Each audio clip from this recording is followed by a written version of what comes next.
The mashed potatoes turned cold on my plate as Jessica's laughter echoed across our Thanksgiving dinner table. "You'll never own property, Katelyn," she announced loud enough for our entire family to hear. "Face it, you're just not built for success." Dad nodded approvingly from his chair. "Jessica's right. You should stick to renting forever. Leave the real estate investments to people who understand money." I quietly pushed my green beans around, looking down at my hands. "You're probably right," I whispered. The next morning, I called Tyler, my property manager, with one simple instruction. "Stop accepting her rent payments immediately," I told Tyler, as I sipped my morning coffee in my modest studio apartment. The irony wasn't lost on me that I was sitting in a tiny space worth $800 monthly, while my sister paid me $4,300 to live in luxury. Tyler's confusion crackled through the phone. "Wait, Katelyn, are you absolutely certain? Jessica Morrison has been one of our most reliable tenants. She's never missed a payment in 18 months. 18 months. That's exactly how long it had been since I purchased that downtown loft through my carefully structured limited liability company. While Jessica bragged to everyone about landing her dream apartment in the most exclusive building in the city, she had no idea her despised younger sister owned every square foot of her precious home. The property acquisition hadn't been easy. Working double shifts as an emergency room nurse at Metropolitan General Hospital meant 12-hour days that often stretched to 14 hours when trauma cases flooded in. Every extra minute of overtime, every holiday shift bonus, every penny I could squeeze from my paycheck went straight into my savings account. I lived on peanut butter sandwiches and instant coffee while Jessica posted Instagram photos of her weekly wine tastings and boutique shopping sprees. The real game changer came when grandmother Helen passed away quietly in her sleep last spring. While my family mourned her loss, they had no idea about the private conversation Helen and I shared during her final weeks.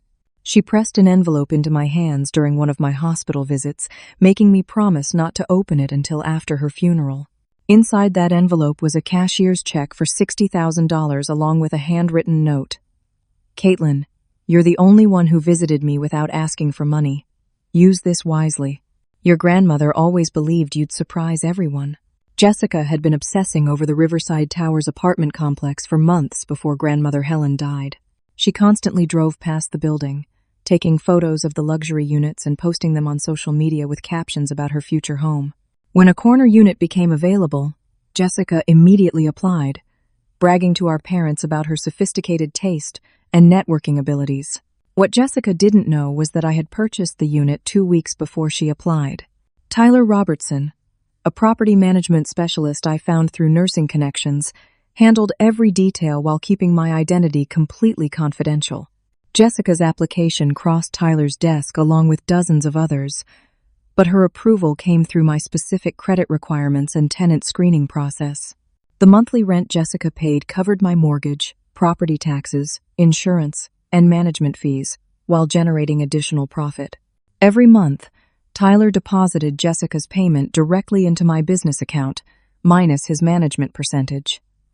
The financial arrangement was perfectly legal and completely invisible to Jessica. Jessica loved telling people she had negotiated an incredible deal through her marketing connections. The truth was, she applied through standard channels and qualified based on income verification and credit checks I required for all tenants. Her acceptance letter came from Tyler's office, not some exclusive broker relationship she invented. Watching Jessica parade around family gatherings, describing her amazing apartment and sophisticated lifestyle, required tremendous self-control. She name-dropped the exclusive address at every opportunity, making sure everyone knew she lived among the city's young professionals while I remained stuck in my basic studio. Tyler's voice brought me back to the present moment. "Katelyn, I'm showing here that Jessica actually just signed a lease extension for another 12 months. She seemed really excited about staying through next year. Are you sure you want me to refuse her payments?" My heart pounded as the reality hit me. Jessica had committed to another full year, probably planning to continue her charade indefinitely. The lease extension meant she felt secure in her arrangement, completely unaware that her financial future rested entirely in my hands. "I'm absolutely certain, Tyler. Starting today, do not accept any payments from Jessica Morrison. If she tries to pay rent, Tell her the payment system is under review and she needs to contact building management for clarification. Don't give her any additional details." Tyler paused for several seconds. "This is going to create significant confusion for her. She's probably already sent this month's payment electronically. Should I return it? Accept this month's payment since it's already processed, but nothing after that." "I have my reasons, Tyler. Trust me on this decision." After ending the call, I sat in my small kitchen, staring at the stack of property documents hidden in my filing cabinet. For 18 months, I had been the invisible landlord collecting rent from my own sister while she mocked my financial limitations to anyone who would listen. Jessica's arrogance at yesterday's family dinner had been the final straw. But as I replayed Tyler's words about the lease extension, a new concern emerged. Jessica signing another year suggested she was planning something bigger than just maintaining her current lifestyle. What was she preparing for that required long-term housing stability? 3 days after my conversation with Tyler, I decided to investigate exactly how Jessica was funding her extravagant lifestyle. Something about her confidence at family dinner bothered me beyond the usual sibling rivalry. Her casual dismissal of my financial potential seemed rooted in knowledge I didn't understand. I started with social media research, scrolling through months of Jessica's Instagram posts. The evidence was overwhelming and disturbing. Designer handbags worth thousands of dollars appeared regularly in her photos. Weekend trips to Martha's Vineyard included stays at resorts charging $500 per night. Restaurant photos showed meals at establishments where entrees started at $60. The math didn't add up. Jessica claimed to work in marketing for a mid-sized advertising firm, but the lifestyle she displayed required income far beyond what her position could provide. Unless she had discovered some incredible source of money, she was either drowning in debt or lying about her financial situation. I decided to visit Jessica's workplace under the pretense of dropping off a birthday gift. Meridian Marketing Solutions operated from a modest office building across town, nothing like the prestigious corporate environment Jessica described to our family. The receptionist, a friendly woman named Sandra, directed me to Jessica's cubicle in the back corner. "Oh, you must be Jessica's sister," Sandra said warmly. "She talks about you sometimes. Are you really a nurse at Metropolitan General? That must be such demanding work. What exactly does Jessica tell you about me?" I asked carefully. Sandra looked uncomfortable suddenly. "Well, she mentions that nursing is really hard but doesn't pay very well. She says you struggle sometimes to make ends meet. I hope I'm not speaking out of turn." My stomach tightened. Jessica was portraying me as financially struggling while living off rent money I was unknowingly providing. The manipulation cut deeper than I expected. "What's Jessica's role here exactly?" I continued. "She's an assistant marketing coordinator. Entry-level position, really. She's been here about 2 years now, hoping for a promotion to junior associate level. The pay isn't fantastic, but she seems to manage pretty well. Entry-level." After 2 years, Jessica was still in an entry-level marketing position, probably earning $35,000 to $40,000 annually. Yet she was living a lifestyle that required double that income, minimum. I found Jessica's cubicle and waited while she finished a phone call. When she saw me, her expression shifted to annoyance mixed with embarrassment. "Katelyn, what are you doing here? This is my workplace." "I brought you a belated birthday gift," I lied, handing her a small wrapped box containing a coffee mug. I was in the neighborhood. Jessica quickly ushered me away from her desk, clearly uncomfortable having me in her professional space. As we walked toward the reception area, I overheard her coworker Amanda talking on the phone. Right. Jessica's always complaining about her loser sister who can't afford nice things. She says her family is pretty well off, but the sister is kind of the black sheep. Makes sense why she drives that old Honda, while Jessica has the new BMW. My hands clenched involuntarily. Jessica was actively destroying my reputation while benefiting from money I provided. The betrayal felt personal and calculated in ways I hadn't anticipated. After leaving Meridian Marketing, I sat in my car processing what I'd learned. Jessica was earning basic wages but maintaining an expensive lifestyle through some form of financial manipulation. The rent money she saved by living in what she thought was an affordable apartment was clearly funding her designer purchases and luxury experiences. That evening, I called my friend Maria from the hospital, who worked part-time doing credit monitoring for a financial services company. Without revealing too many details, I asked if she could help me understand someone's financial situation. It's complicated, Maria. I think a family member might be in serious debt but hiding it from everyone. Is there a way to check someone's credit situation?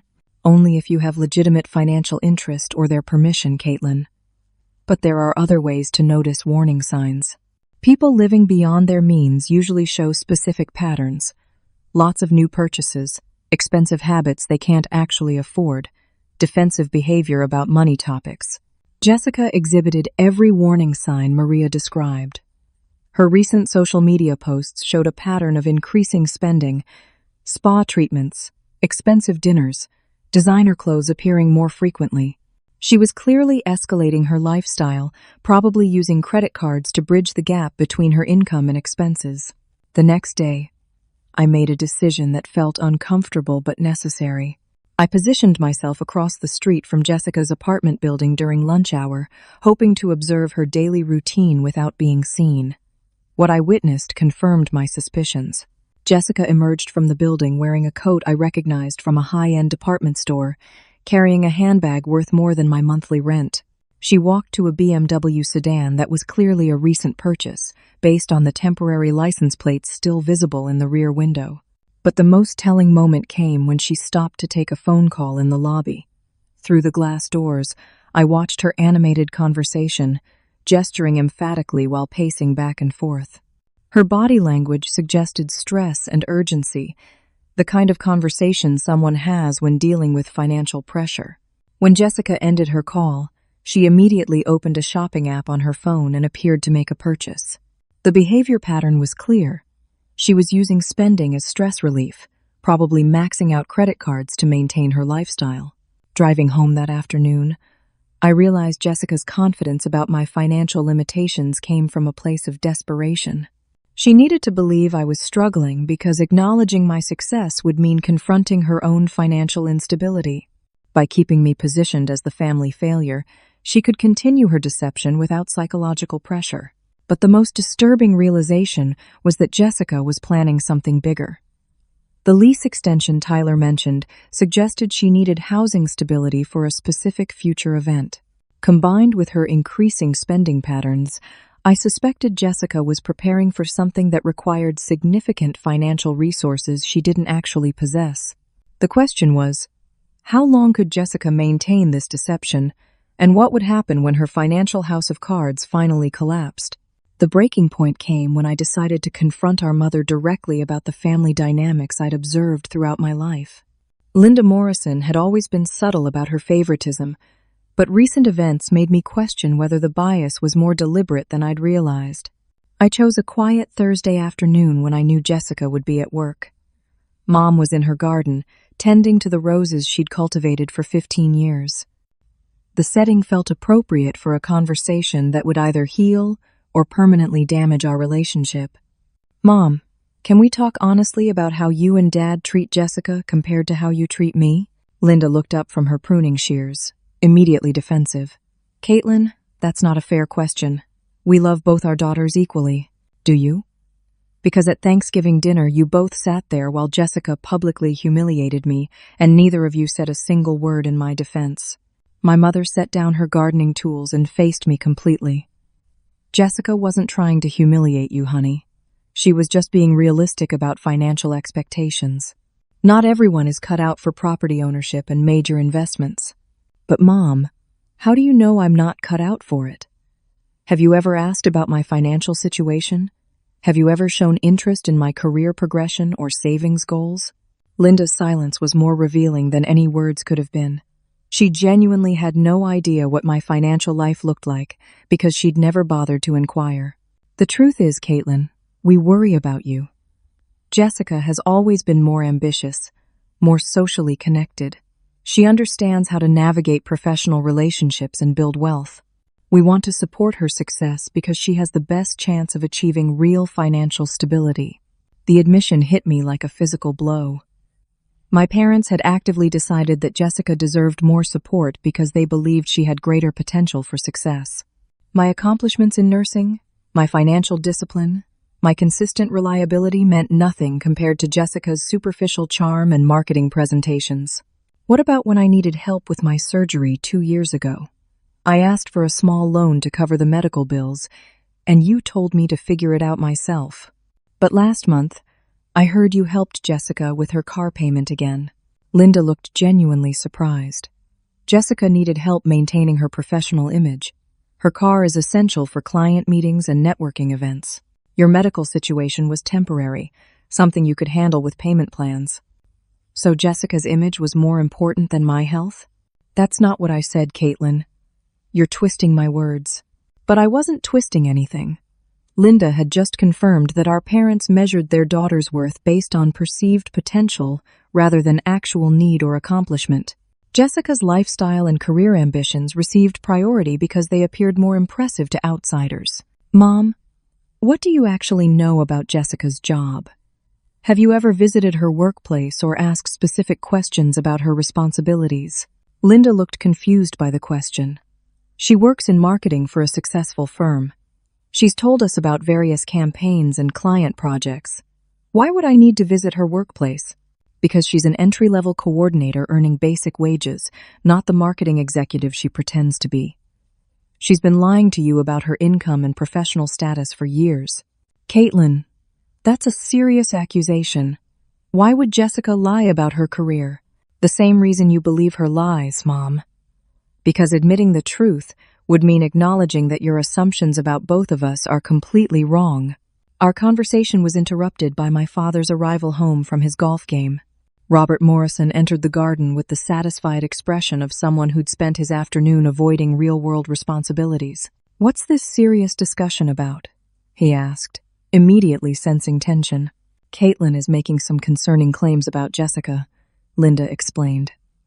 "She thinks we've been unfair in how we treat our daughters." Robert's reaction was swift and dismissive. "Katelyn, you can't blame your parents for recognizing different strengths in our children. Jessica has always shown more initiative and business sense. We support her because she's building something substantial." "What exactly is she building, Dad? Can you describe her actual job responsibilities or income level?" "She's in marketing, working with major clients, making good money. She lives in that excellent apartment downtown and drives a luxury car. Those things don't happen by accident." The conversation revealed everything I needed to understand about my family's dynamics. My parents had constructed an elaborate narrative about their daughter's relative worth based entirely on superficial appearances. Jessica's ability to project success trumped any actual achievements I might have accomplished. But Robert's next words demonstrated how deep the conspiracy really went. "In fact, Katelyn, Jessica's engagement party is next month, and we're expecting family contributions to make sure the event reflects well on everyone. Derek comes from an established family, and we want to make the right impression." "Jessica's engaged?" This was the first I'd heard about any engagement. "She announced it yesterday after you left Thanksgiving dinner," Linda explained. "Derek proposed with a beautiful ring. They're planning a spring wedding." The timing was suddenly clear.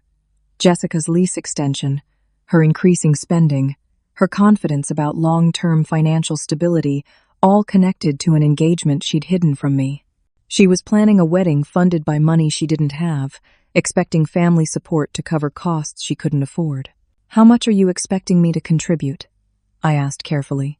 "We're thinking $2,000 from you should be appropriate," Robert stated matter-of-factly. "Jessica's contributed to family events in the past, so it's fair for you to reciprocate." "When has Jessica contributed to family events?" My parents exchanged glances, unable to provide specific examples. The expectation was entirely one-sided, based on their assumption that I should be grateful for inclusion in family celebrations. "I need to think about this," I said finally. As I drove home that afternoon, the full scope of my family's manipulation became clear.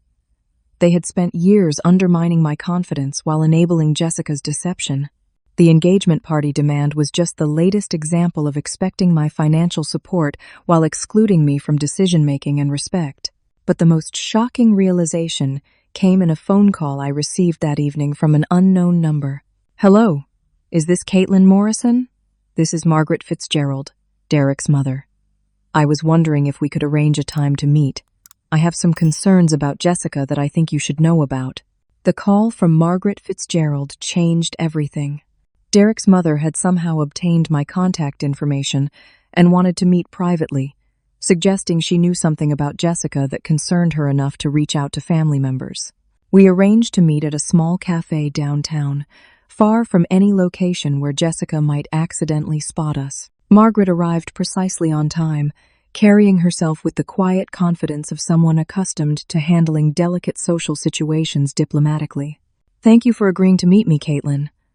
I realize this is unusual, but I've become quite worried about Jessica's relationship with my son."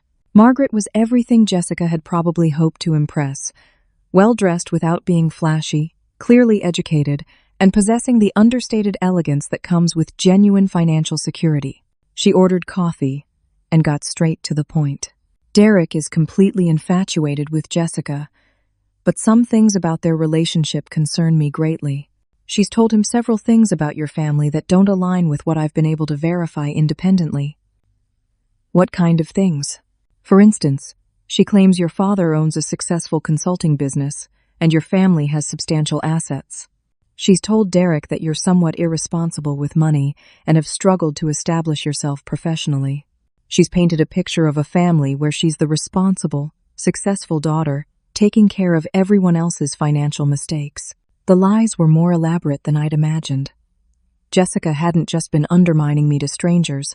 She'd constructed an entirely fictional family narrative to impress Derek's wealthy family. "Margaret, what does Derek know about Jessica's actual job and income?" "She's told him she's a marketing manager earning significant commissions from major clients. She claims she's been saving money for years and has excellent credit for purchasing property together after their wedding." My heart sank. Jessica was planning to use Derek's financial resources to continue her deceptive lifestyle while contributing nothing substantial herself. The engagement wasn't love. It was a calculated financial strategy. "There's something else," Margaret continued. "Jessica has been very eager to plan an expensive honeymoon to Europe. She's suggested that family contributions could cover the costs, presenting it as a traditional gift arrangement. She specifically mentioned that your parents and you would be contributing significant amounts." "How much is she expecting from my family?" She quoted a figure of $15,000 total. She told Derek this was normal for your family's financial situation and cultural expectations. $15,000. Jessica was planning to fund her honeymoon using money from parents who were already stretching financially and a sister she'd been publicly humiliating for years. The audacity was breathtaking. Margaret leaned forward slightly. "Katelyn, I've done some research because Derek's financial security is important to me.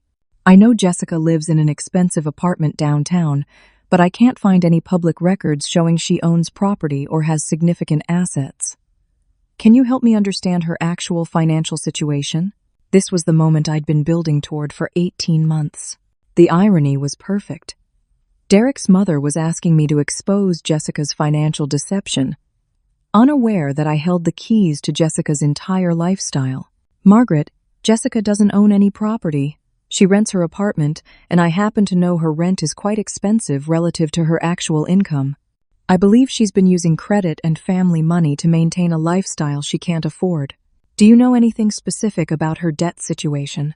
I paused, considering how much to reveal. "I suspect she has significant credit card debt, but I can't prove that. What I can tell you is that she's been lying to our family about her income and professional status. She's an entry-level marketing coordinator, not a manager." Margaret nodded grimly. "That aligns with my concerns. Derek is planning to add Jessica to his bank accounts after they marry and wants to purchase a house together immediately. If she has hidden debts or isn't contributing what she claims, he could be putting himself at serious financial risk." We spent another hour discussing Jessica's behavior patterns and the inconsistencies in her stories. Margaret revealed that Jessica had been pressuring Derek to speed up their timeline, wanting to marry within 6 months and purchase property immediately afterward. She's also been quite specific about wanting a large wedding with an expensive reception. She's told Derek that your family has been saving for this event for years and wants to contribute substantially to make it memorable. As I drove home that afternoon, I realized Jessica's scheme was even more elaborate than I'd understood. She wasn't just living beyond her means. She was systematically planning to use her engagement and marriage to Derek as a financial rescue operation.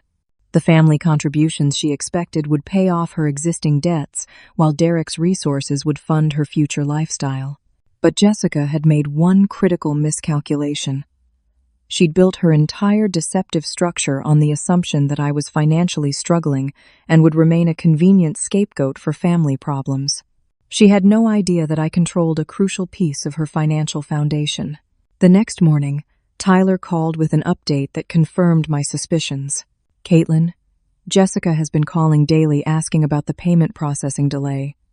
She's getting increasingly agitated and keeps mentioning that she needs her deposit back for a family emergency. She's also asking about early lease termination options."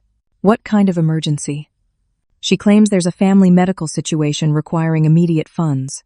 She's requesting return of her security deposit plus last month's rent to help cover medical expenses. She says she might need to move out early to be closer to family during this difficult time." There was no family medical emergency. Jessica needed cash immediately, probably to make minimum payments on credit cards or to fund her engagement party expenses. She was planning to move in with Derek before their wedding, using the deposit and rent money to fund her transition while avoiding the final months of her lease obligation. "Tyler, what happens if she actually tries to break her lease early?" "According to the lease agreement, she would forfeit her security deposit and still owe rent through the end of her lease term. Early termination would actually cost her money rather than saving it." Jessica was trapped in a financial arrangement she couldn't afford to escape, with mounting pressure from wedding expenses she couldn't cover. Her desperation was escalating, and soon she would be forced to either confess her deception or dig herself deeper into debt. The time had come to decide whether to continue my silent observation or actively intervene. Margaret's concerns about Derek's financial security added a moral dimension to my decision. Did I have an obligation to protect an innocent person from Jessica's manipulation? 2 weeks after my conversation with Margaret, I made a decision that would change everything for my entire family. I called my mother and proposed hosting a special dinner party to celebrate Jessica's engagement properly. "Mom, I've been thinking about what you and Dad said regarding family contributions and supporting Jessica during this important time. I'd like to host an engagement dinner at your house and invite Derek's family so we can all get to know each other better." Linda sounded surprised, but pleased. "Katelyn, that's such a thoughtful gesture. I know Jessica would appreciate having her family and Derek's family meet in a nice setting. I want to make sure we present our family well to Derek's parents. Could you help me coordinate a really special evening? Maybe we could have catered food and nice decorations?" The enthusiasm in my mother's voice was unmistakable. "Oh, Katelyn, this could be wonderful. Jessica has been nervous about Derek's family getting to know us. They're quite well established, and she wants to make the right impression." Perfect. Jessica's anxiety about impressing Derek's family would make her eager to participate in any event that could strengthen her position with them. She would see this dinner as an opportunity to solidify the fictional narrative she'd constructed about our family's financial status. I spent the following week coordinating details with both families. Margaret immediately understood my true intentions when I called her directly. "Margaret, I'm hosting an engagement dinner for Jessica and Derek, and I'd very much like you and your husband to attend. I think it's time for everyone to understand exactly who they're dealing with. Are you planning to expose Jessica's deception publicly?" "I'm planning to create an environment where the truth naturally emerges. Jessica has been lying to so many people for so long that she's probably forgotten what reality looks like. A formal family gathering might encourage her to reveal more than she intends." Margaret agreed to attend and to bring her husband William along with Derek. She also offered to prepare some strategic questions that might prompt Jessica to provide specific details about her financial situation. I coordinated with Tyler to bring official property management documents, carefully prepared to reveal my ownership of Jessica's apartment at the right moment. The rental agreements, payment histories, and ownership records would provide undeniable proof of my true financial status. Tyler was initially reluctant to participate in what felt like a family ambush, but I convinced him by explaining the scope of Jessica's deception. Tyler, she's been using rent money that she thinks she's saving to fund a lifestyle she can't afford. She's planning to marry someone who believes she has financial assets she doesn't possess. At some point, the truth is going to emerge, and it's better for everyone if it happens before Derek makes irreversible financial commitments. The evening arrived with everyone gathering at my parents' house for what Jessica believed would be a celebration of her success and family solidarity. She had spent significant money on a new dress for the occasion, wanting to impress Derek's family with her sophisticated taste and style. Jessica entered the dining room glowing with confidence, wearing an outfit that probably cost more than most people's monthly car payments. She immediately began describing her latest work projects and professional achievements, embellishing her entry-level coordinator role into senior management responsibilities. Derek's been so supportive of my career advancement, she announced to the gathered families. I'm expecting a promotion to senior marketing manager next quarter, which will substantially increase my compensation package. Margaret and William listened politely while exchanging meaningful glances. My parents beamed with pride, completely buying into Jessica's fabricated professional narrative. Jessica has always been our ambitious daughter, Robert declared. She understands how to build wealth and create financial security. Katelyn is more focused on service careers like nursing, which are admirable, but don't offer the same earning potential. I smiled and nodded, allowing my parents to continue their disparaging comparisons while Tyler quietly arranged his property documents on the side table. Derek seemed genuinely excited about the evening, clearly hoping that meeting Jessica's family would strengthen their relationship. He had no idea he was walking into an elaborate deception that had been years in the making. Mr. and Mrs. Morrison, Jessica has told me so much about your family's success and financial stability, Derek said warmly. She's mentioned that you've been able to help both daughters establish themselves professionally and financially. Linda and Robert exchanged confused looks, uncertain how to respond to Derek's assumptions about their financial contributions to my career. Well, we've always supported our daughters in different ways, Linda said carefully. Jessica mentioned that Katelyn has had some financial challenges, but that the family has been there to help during difficult times, Derek continued. It speaks well of your family values that everyone looks out for each other. The room fell silent as my parents processed Derek's words. They had no idea Jessica had been portraying me as someone who received family financial support rather than someone they consistently excluded from family assistance. Derek, I think there might be some misunderstanding, I said gently. What exactly has Jessica told you about my financial situation? Just that nursing can be financially challenging and that you've needed family help occasionally with major expenses. Jessica mentioned she's been able to contribute to family funds because of her strong income, which helps support everyone during tough times. Jessica's face had turned pale as she realized Derek was revealing information she had hoped to keep compartmentalized. Her fictional narratives were colliding in real time, creating contradictions she couldn't easily explain. Margaret chose that moment to ask her carefully prepared questions. Jessica, Derek has mentioned that you're planning to purchase property together after your wedding. Have you been working with a financial planner to coordinate your assets and credit profiles? Oh, we're still in the early planning stages, Jessica said evasively. I've been focused on saving for our honeymoon and wedding expenses. That's wonderful. What type of property are you considering? Derek mentioned you have experience with real estate investments. Jessica looked increasingly uncomfortable. We're exploring various options. I've been researching different neighborhoods and price ranges.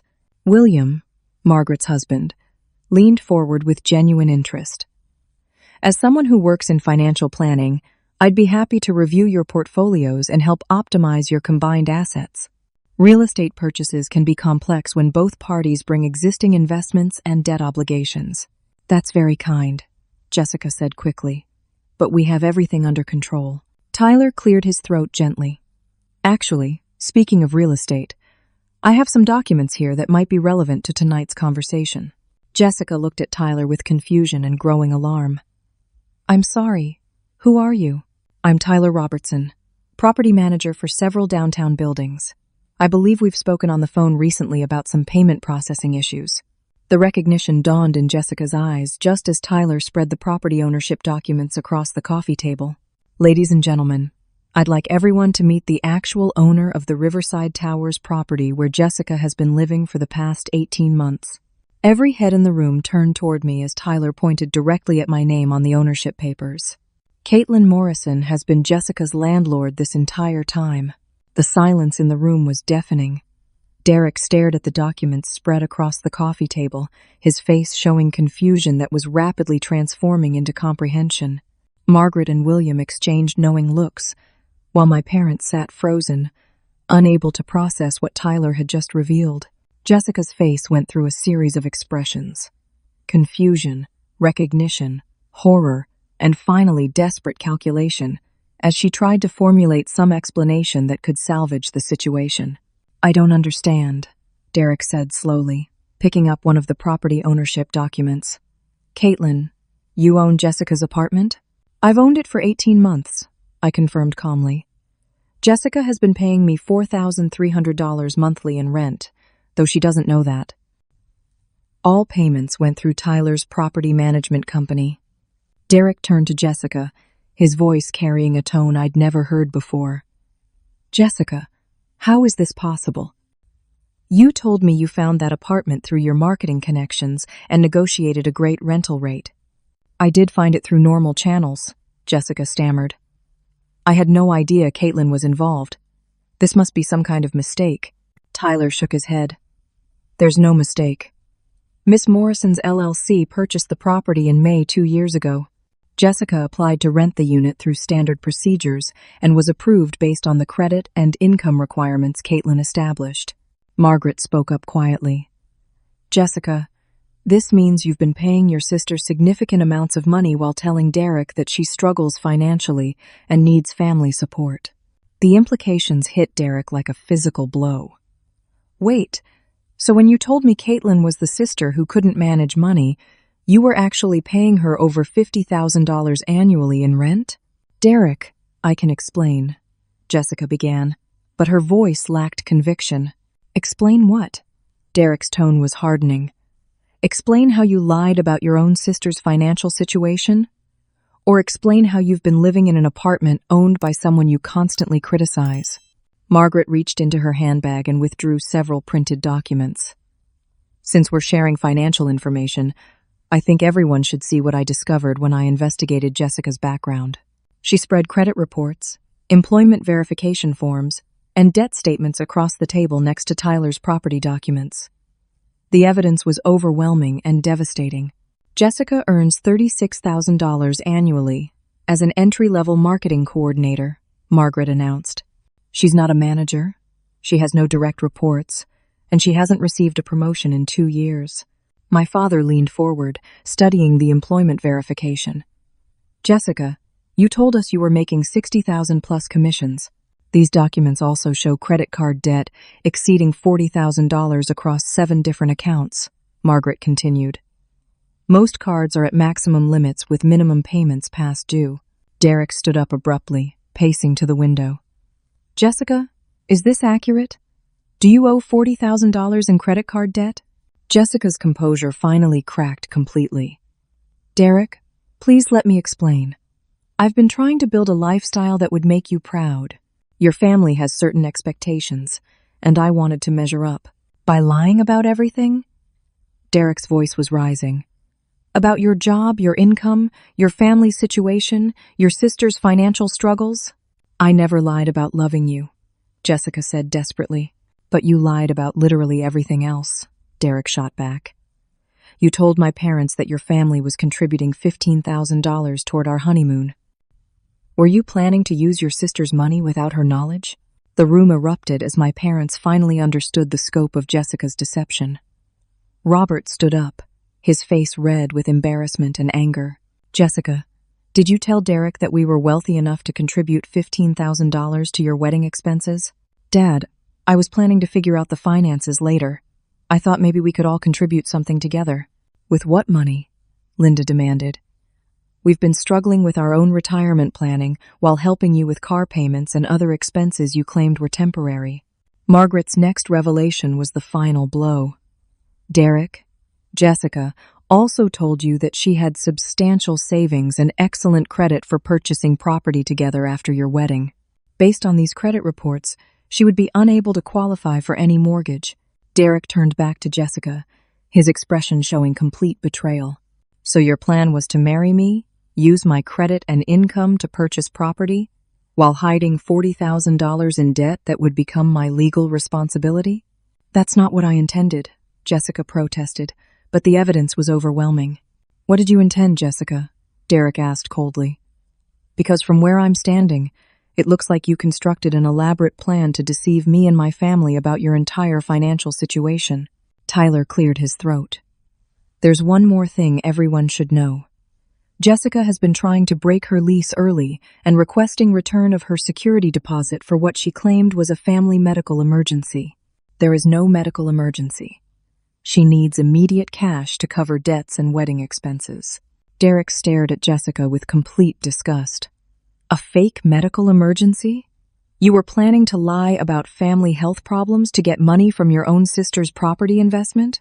The engagement ring came off Derek's finger in one swift motion. He placed it on the coffee table next to all the financial documents. Jessica, this engagement is over. I can't marry someone who has lied about every single aspect of their life. Jessica broke down completely, sobbing as she realized her entire constructed life was collapsing in real time. Derek, please, we can work through this. I can change. I can be honest from now on.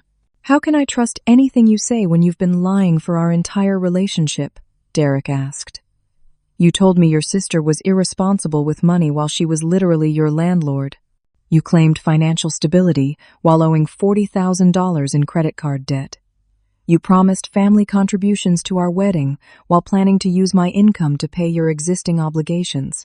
Margaret and William stood to leave, clearly disgusted by what they'd witnessed. Derek, we'll be outside when you're ready, Margaret said gently. As Derek prepared to follow his parents, he turned back to address the room. Mr. and Mrs. Morrison, I'm sorry this evening turned out this way. Katelyn, I apologize for believing negative things about you based on Jessica's lies. You clearly have your life much more together than Jessica led any of us to believe. After Derek's family left, the room remained heavy with tension. Jessica sat crying while my parents struggled to process how thoroughly they had misjudged both of their daughters. Robert finally broke the silence.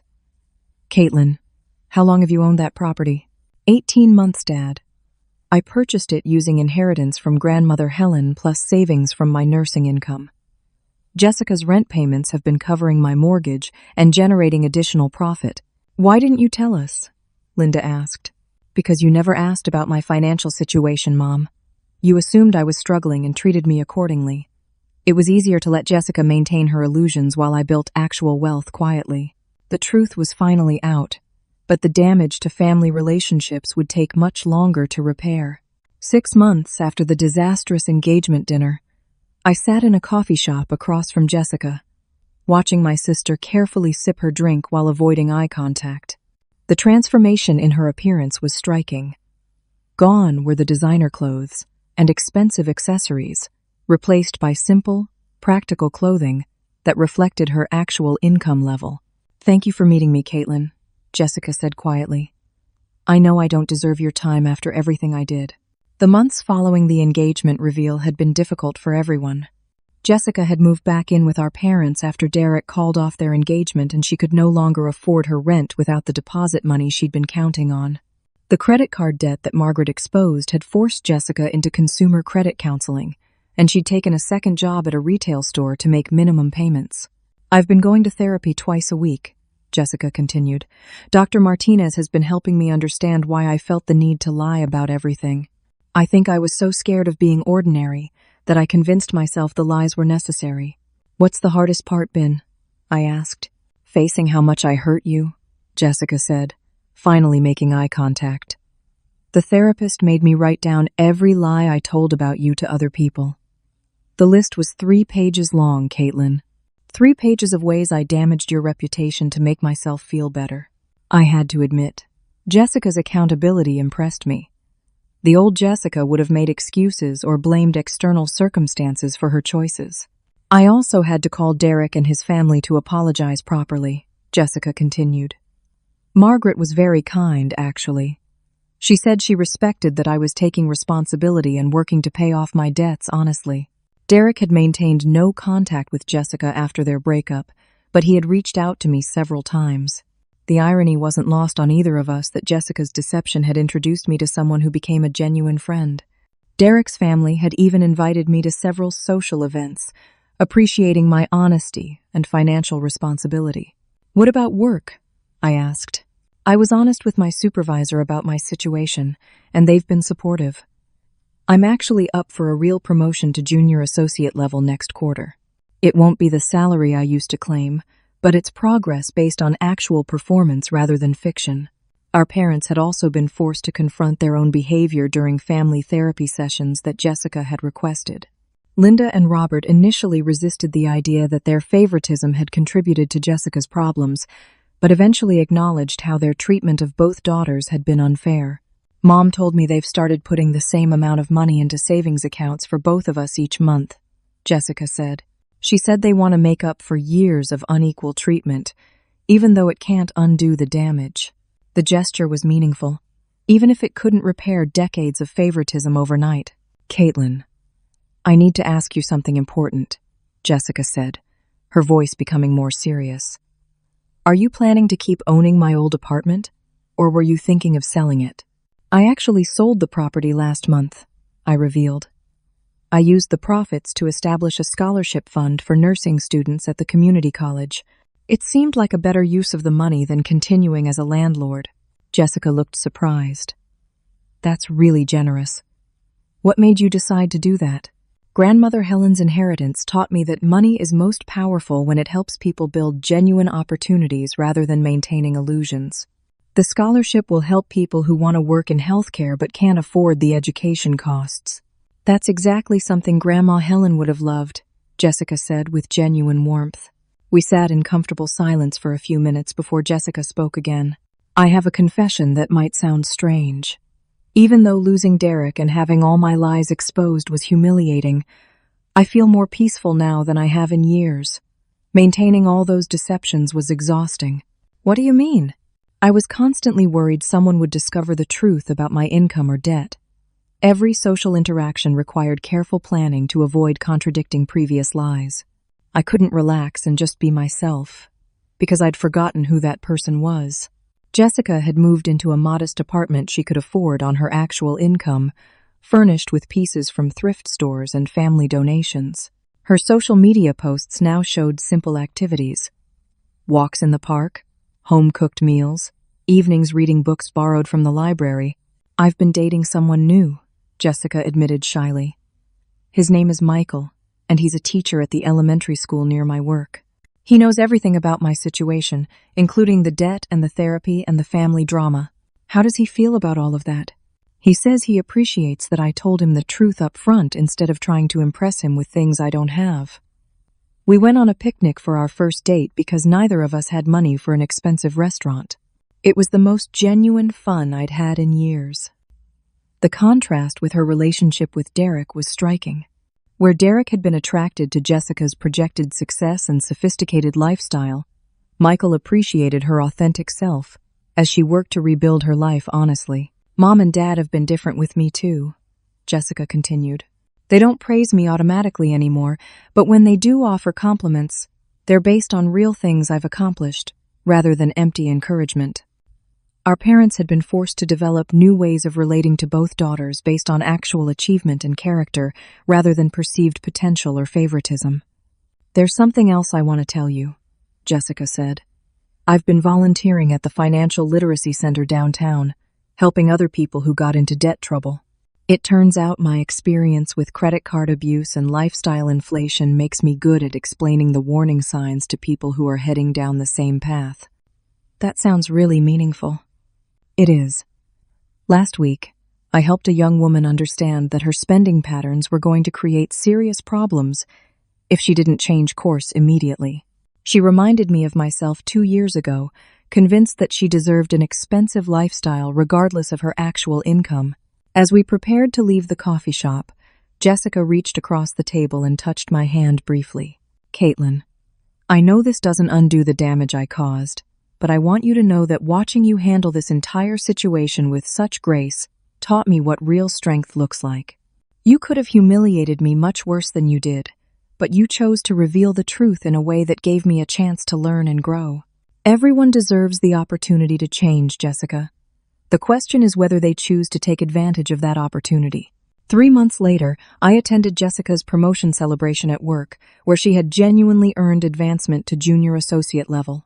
Michael was there, along with our parents, celebrating Jessica's actual achievement rather than fictional success. During her brief speech to colleagues, Jessica said something that struck me deeply.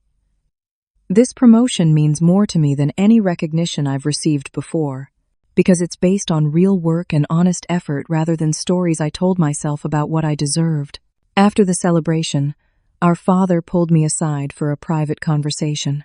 "Katelyn, I owe you an apology that's long overdue. Your mother and I spent years underestimating your capabilities while overestimating Jessica's achievements. We realize now that we taught both of you harmful lessons about worth and success." "What kind of lessons?" "We taught Jessica that appearance mattered more than substance, and we taught you that your genuine accomplishments didn't matter as much as someone else's superficial charm." Both messages were destructive and unfair. The healing process for our family continued gradually over the following months. Linda and Robert made conscious efforts to treat their daughters equally, asking about my work and interests with genuine curiosity rather than polite obligation. A year after the engagement dinner disaster, I purchased a modest house in a quiet neighborhood using savings from my nursing income and profits from the property sale. Jessica and Michael helped me paint the bedrooms during their weekend visit, working together as the functional family we were finally learning to become. That evening, as we sat on my new back porch sharing a simple dinner I'd cooked, Jessica brought up a question that had been on both our minds. "Do you think Derek ever wonders how differently things might have turned out if I'd been honest from the beginning?" "I think Derek learned something important too," I replied. "Margaret told me he's been much more careful about verifying what people tell him about their backgrounds and financial situations. Your deception taught him to value authenticity over impressive facades. Good for him. He deserves someone who can be genuinely honest." As the sun set over my backyard, I reflected on how much our family had changed since that catastrophic Thanksgiving dinner 18 months earlier. Jessica's lies had forced all of us to confront uncomfortable truths about our relationships, values, and assumptions about success. The scholarship fund I'd established was now supporting 3 nursing students each semester, helping people build careers based on service rather than status.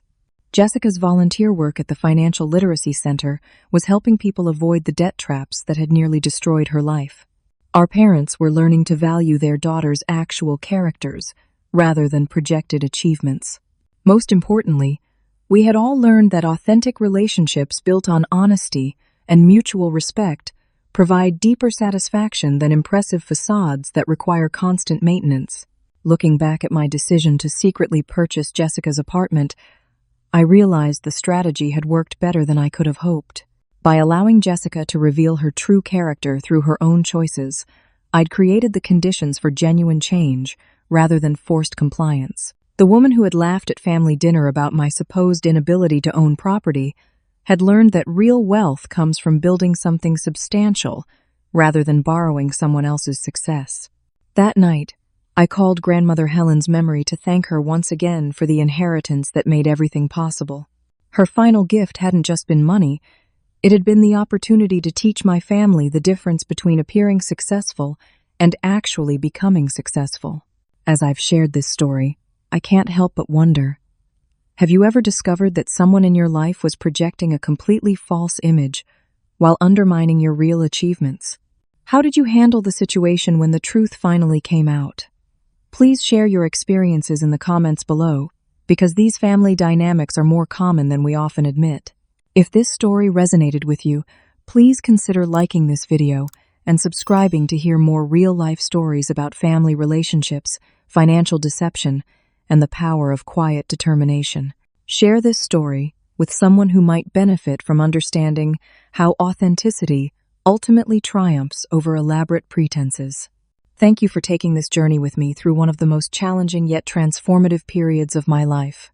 Remember that real success isn't about impressing others with what you appear to have, but about building genuine value through honest effort and authentic relationships. Until next time, may your choices be guided by truth rather than appearance, and may your relationships be built on solid foundations rather than shifting facades.